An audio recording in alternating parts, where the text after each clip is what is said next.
রাঙ্গুনিয়া উপজেলার মরিয়মনগর ইউনিয়নত তারেক রহমান কর্তৃক উপস্থাপিত রাষ্ট্র কাঠামো মেরামতের ৩১ দফা প্রচারের লক্ষ্যে গণসংযোগ চালাইয়ে চট্টগ্রাম উত্তর জেলা বিএনপির সদস্য, উপজেলা বিএনপির যুগ্ম আহ্বায়ক এবং রাঙ্গুনিয়া সংসদীয় আসনের বিএনপি মনোনয়ন প্রত্যাশী অধ্যাপক মোহাম্মদ মহসিন।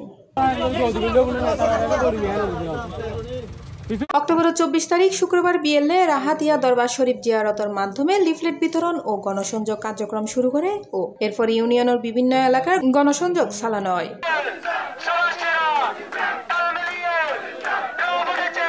এই সময় উপস্থিত আছেন মরিয়মনগর বিএনপির নেতা মোহাম্মদ রাসেল, সুলতান মালেক টিপু, মজিবুল হক, জামাল উদ্দিন মেম্বার, মোহাম্মদ মাহবুব member, Nurul Afsar member, Bablu Barua, Shamsul Islam, Mohammad Imran master সহ ছাত্রদল, যুবদল, স্বেচ্ছাসেবক দল ও বিভিন্ন স্তরের নেতৃবৃন্দ।